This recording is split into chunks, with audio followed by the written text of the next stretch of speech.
Hello friends, വണ്ടി Skoda ഫാബിയാണ്, petrol variant ആണ്. ഇതിലിപ്പോൾ നമുക്ക് വർക്കിന് വന്നിരിക്കുന്നത് പറഞ്ഞാൽ ഫ്രണ്ടിൽ ബ്രേക്ക് പാഡും മാറണം, അതുപോലെ കൂളൻറ്റും ചേഞ്ച് ആക്കണം.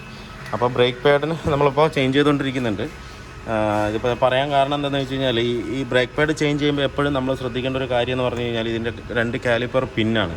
പിന്നെ മെയിനായിട്ട് ശ്രദ്ധിക്കണം, ഏതൊരു വണ്ടിയാണെങ്കിൽ ശരി, ഇനിയിപ്പോൾ സ്കോഡയല്ല ഏത് മേക്കാണെങ്കിലും നമ്മൾ പാഡ് മാറുമ്പോൾ അതിൻ്റെ കാലിപ്പറിൻ്റെ പിന്ന് കറക്റ്റ് മൂവ്മെൻറ്റ് ആവുന്നുണ്ടോ എന്ന് നോക്കണം. ഇങ്ങനെ കറക്റ്റ് മൂവ്മെൻറ്റ് ആവുന്നുണ്ടോ എന്നുള്ളത് ചെക്ക് ചെയ്തിട്ട് വേണം കയറ്റാനായിട്ട്. അല്ലാത്ത പക്ഷം ഇതിൻ്റെ പാഡ് വൺ സൈഡ് തേഞ്ഞിട്ട് വൺ സൈഡ് തേയാതെ ഒരു കംപ്ലയിൻറ്റ് വരും. നല്ല ഇതിലിപ്പോൾ കംപ്ലീറ്റ് തീർന്നതാണ് പാഡ്, പക്ഷേ ഒരു സൈഡ് ഏകദേശം പകുതിയോളം ഉണ്ട്, കണ്ടില്ലേ? ഈ ഒരു അവസ്ഥയിലായിരിക്കും പാഡ് ഇരിക്കുന്നത്. അപ്പോൾ നമ്മൾ എപ്പോഴും പാഡ് മാറുമ്പോൾ, അല്ലാന്നുണ്ടെങ്കിൽ സർവീസിനാണെന്നുണ്ടെങ്കിലും വരുമ്പോൾ നമ്മുടെ ഇതിൻ്റെ കാലിപ്പർ പിന്ന് കറക്റ്റായി അഴിച്ച് അത് കറക്റ്റ് ക്ലീൻ ചെയ്ത് കറക്റ്റ് ഗ്രീസൊക്കെ വെച്ചിട്ട് വേണം ചെയ്യാനായിട്ട്. നമ്മൾ ഇവിടെ ഒന്നും ഗ്രീസ് വെക്കേണ്ട ആവശ്യമില്ല. ചില ഞാൻ വണ്ടികളുടെ സർവീസ് പുറത്തുനിന്ന് ചെയ്ത വണ്ടികളൊക്കെ കണ്ടിട്ടുണ്ട്. ഞാൻ ഇവിടെയും ഒക്കെ ഗ്രീസ് വാരി തേച്ച് പാഡിലൊക്കെ കംപ്ലീറ്റിങ് ഗ്രീസായിരിക്കും. എന്നിട്ട് നോക്കുമ്പോഴോ ഇവിടെയൊക്കെ അതിൻ്റെ ഗ്രീസിൻ്റെ അംശങ്ങൾ നിന്നിട്ട് അങ്ങനെ പൊടി പിടിച്ച് ചളി പിടിച്ച് നിൽക്കുന്നുണ്ടോ. ഇതിലൊന്നും നമുക്ക് ഇടേണ്ട ഒരു ആവശ്യമില്ല. ചെറിയൊരു മൂവ്മെൻറ്റ് ഇതിനകത്ത് വരുന്നുള്ളൂ. ചെറിയ മൂവ്മെൻറ്റ് പറഞ്ഞാൽ ചെറിയൊരു മൂവ്മെൻറ്റ്, എങ്ങനെ നമുക്ക് കണ്ണിൽ കൂടെ ചിലപ്പോൾ കാണാൻ പറ്റില്ല, അത്രയും ഒരു മൂവ്മെൻറ്റ് മാത്രമേ ഇതിനകത്ത് വരുന്നുള്ളൂ. അതിൽ ഗ്രീസിൻ്റെ അംശം ഒറ്റ ആവശ്യമില്ല. ഗ്രീസ് ഇട്ടില്ലെങ്കിലും ഒരു പ്രശ്നം അതിനകത്ത് വരുന്നില്ല. ഗ്രീസ് നമുക്ക് ഇടേണ്ടത് മെയിനായിട്ട് വരുന്നത് ഈ ബൂട്ടിൻ്റെ ഉള്ളിലാണ്. ഇതിൽ കറക്റ്റ് സിന്തറ്റിക് ഗ്രീസ് തന്നെ ഇടണം. നമ്മുടെ നോർമൽ ഗ്രീസ് ആയി കഴിഞ്ഞ് കഴിഞ്ഞാൽ, ചൂടായി കഴിഞ്ഞ് കഴിഞ്ഞാൽ അത് ലിക്വിഡ് പോലെ പുറത്തേക്ക് തള്ളിപ്പോവും.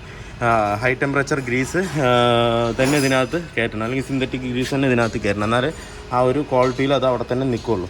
അപ്പോൾ ഇത് പറയാൻ മെയിൻ കാരണം എന്താണെന്ന് വെച്ച് കഴിഞ്ഞാൽ, ഇത് പിന്നെ നമ്മളിപ്പോൾ ഈ പിന്നെ നല്ല ടൈറ്റാണ്. ഈ ടൈറ്റോട് കൂടി തന്നെ നമുക്ക് ചിലപ്പോൾ അടിച്ച് പിടിച്ച് കയറ്റി കഴിഞ്ഞാലൊക്കെ കാലിപ്പറൊക്കെ കയറും, സെറ്റ് ചെയ്യാൻ പറ്റും.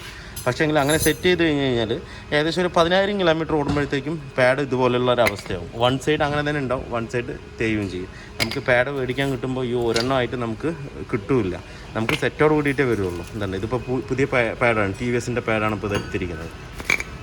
അല്ല, 1990 റുപ്യ വരുന്നുണ്ട്. അപ്പോൾ ഈ ഒരു ലൂബ് ചെയ്യാൻ നമുക്ക് ചിലപ്പോൾ ഒരു മണിക്കൂർ പണിയെടുക്കേണ്ടി വരുന്നുള്ളൂ. പക്ഷേ ആ പണിയെടുത്താൽ ആ വർക്ക് നീറ്റാവും, പാഡുകൾ വേറെ രണ്ടിൻ്റെയും തേയ്മാനം കറക്റ്റാവും, കറക്റ്റ് മൂവ്മെൻറ്റിൽ പോവുകയും ചെയ്യും. പക്ഷേ ഒരു 10,000 കിലോമീറ്ററിൽ മൊത്തം തേഞ്ഞു പോകുകയാണെന്നുണ്ടെങ്കിൽ ഈ 1,900 രൂപ വീണ്ടും നമ്മൾ ഇതിനകത്ത് ഇറക്കേണ്ടി വരും. അങ്ങനെ ഒരു അവസ്ഥയാണ് ഇപ്പോൾ ഇതിനകത്ത് വന്നിരിക്കുന്നത്. ഇനിയും ഓടാനുണ്ട്, 10,000-20,000 കിലോമീറ്ററോളം പാഡ് ഓടാനുണ്ട്. പക്ഷേങ്കിൽ വൺ സൈഡ് നല്ലോണം തേഞ്ഞു പോയി. ഇനി ഓടിച്ചു കഴിഞ്ഞാൽ അതിൻ്റെ ഡിസ്ക് കൂടെ പോകും. അപ്പോൾ പറയുന്നത് കാരണം വെച്ച് കഴിഞ്ഞാൽ മെയിനായിട്ട് നമ്മൾ ശ്രദ്ധിക്കുക, ബ്രേക്ക് പാഡ് മാറ്റുമ്പോൾ കാലിപ്പർ പിന്നെ പക്ക അഴിച്ച് ലൂബ് ചെയ്ത് പക്കയാക്കിയിട്ട് വേണം അതിനകത്ത് കയറ്റാനായിട്ട്. ഇല്ലാന്നുണ്ടെങ്കിൽ വീണ്ടും ഈ കംപ്ലയിൻ്റ് തന്നെ വരും. അപ്പോൾ നമ്മളിപ്പോൾ ഇനിയിപ്പോൾ എന്തായാലും ഇത് മൊത്തം അഴിക്കുന്നുണ്ട്.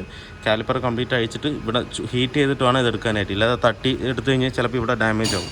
അപ്പോൾ ഹീറ്റ് ചെയ്തിട്ട് വൈസിൽ വെച്ചിട്ട് തിരിച്ച് വേണം ഇത് എടുക്കാനായിട്ട്. അങ്ങനെ ഇത് എടുക്കാൻ പറ്റുള്ളൂ, ഇല്ലാതെ നിൽക്കില്ല. എന്താ വെച്ചാൽ തുരുമ്പ് പിടിച്ച് ഉള്ളിൽ തുരുമ്പ് കയറിയിട്ടാണ് കൂടുതൽ ഈ പ്രശ്നം വരുന്നത്. ഈ ബൂട്ടൊക്കെ കറക്റ്റ് കിട്ടില്ല എന്ന് പറഞ്ഞാലും ഉള്ളിലേക്ക് തുരുമ്പ് കയറാൻ ചാൻസ് കൂടുതലാണ്. വെച്ചാൽ വെള്ളം കയറിയിട്ട് അല്ലെങ്കിൽ ഗ്രീസ് മൊത്തം ഔട്ടായിട്ട് ഉള്ളിൽ വെള്ളം കയറി കഴിഞ്ഞാൽ റെസ്റ്റായിട്ട് അങ്ങനെ നിൽക്കും. അപ്പോൾ അത് നമുക്ക് പക്കയായിട്ട് എന്തായാലും ക്ലീൻ ചെയ്യാം. നമ്മളിപ്പോൾ ഇതിൻ്റെ ബ്രേക്ക് പാഡ് മാറി കാലിപ്പർ പിന്നെല്ലാം അഴിച്ച് ലൂബ് ചെയ്തു. എന്താ വെച്ച് കഴിഞ്ഞാൽ പിന്നെ ഒട്ടും തന്നെ പുറത്തേക്ക് വരുന്നുണ്ടായിരുന്നില്ല. പിന്നെ നമ്മൾ ഹീറ്റ് ചെയ്തിട്ടൊക്കെയാണ് അഴിച്ച് സെറ്റാക്കിയത്. പിന്നെ ഗ്രീസൊക്കെ ചെയ്ത് പക്കയാക്കിയിട്ടുണ്ട്. പാഡിലൊന്നും നമ്മൾ ഒട്ടും തന്നെ ഗ്രീസോ ഒന്നും തന്നെ ഇട്ടിട്ടില്ല, അതിൻ്റെ ആവശ്യമില്ല അതിനകത്ത്. ഇനിയിപ്പോൾ നമുക്ക് നോക്കേണ്ടതെന്ന് വെച്ച് കഴിഞ്ഞാൽ, ഈ ബ്രേക്ക് പാഡ് എപ്പോഴും മാറിക്കഴിഞ്ഞ് കഴിഞ്ഞാൽ ഒന്നിലെ ഡിസ്ക് സ്കിം ചെയ്യണം. അതെല്ലാം ഡിസ്ക് സ്കിം ചെയ്യുന്നതായിരിക്കും കുറച്ചുകൂടെ ബെറ്റർ. ഇതിപ്പോൾ ടൈമില്ലാത്തത് കൊണ്ടാണ് അത് ചെയ്യാതിരിക്കുന്നത്. അപ്പോൾ പിന്നെ പാഡ് മാറ്റുമ്പോൾ എന്തായാലും ഓടിച്ച് നോക്കിയിട്ട് പെഡൽ വൈബ്രേഷൻ ഉണ്ടോ എന്നുള്ള കാര്യം കൺഫേം ആയിട്ട് നോക്കണം.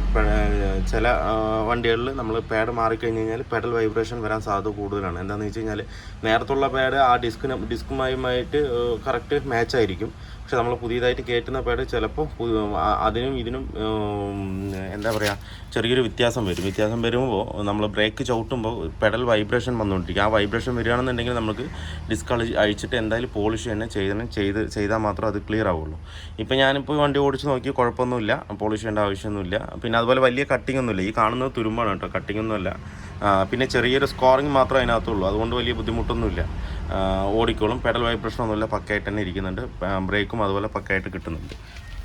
ഇനി നമുക്ക് അതുപോലെ തന്നെ നമ്മൾ ഫ്രണ്ടിലെ ബ്രേക്ക് പാഡ് മാറിക്കഴിഞ്ഞാൽ ഫ്രണ്ട് ബ്രേക്ക് ഒന്ന് ബ്ലീഡ് ചെയ്യുന്നത് നന്നായിരിക്കും. എന്ന് വെച്ചാൽ ബ്ലീഡ് ചെയ്താൽ തന്നെ അത് കറക്റ്റ് ബ്രേക്കിംഗ് ആയിട്ട് കിട്ടുള്ളൂ. ഇല്ലാന്നുണ്ടെങ്കിൽ ഒരു പതപതപ്പ് ഉണ്ടാകും. നമ്മൾ ചവിട്ടുമ്പോൾ ഒരു എന്താ ഒരു എയറിൽ ചവിട്ടുന്നത് പോലെ, ഉള്ളിൽ എയർ നിൽക്കുന്നതുകൊണ്ടാണ് ഒരു ഒരു ഒരു എന്താ സ്പോഞ്ചിൽ ചവിട്ടുന്ന പോലെ ഒരു ഫീലായിരിക്കും. കറക്റ്റായിട്ട് ഹാർഡായിട്ട് നമുക്ക് കിട്ടില്ല പെഡൽ. അപ്പോൾ എന്തായാലും ആ ബ്രേക്കും കൂടെ ബ്ലീഡ് ചെയ്ത് കഴിഞ്ഞ് കഴിഞ്ഞാൽ പക്കയായിരിക്കും.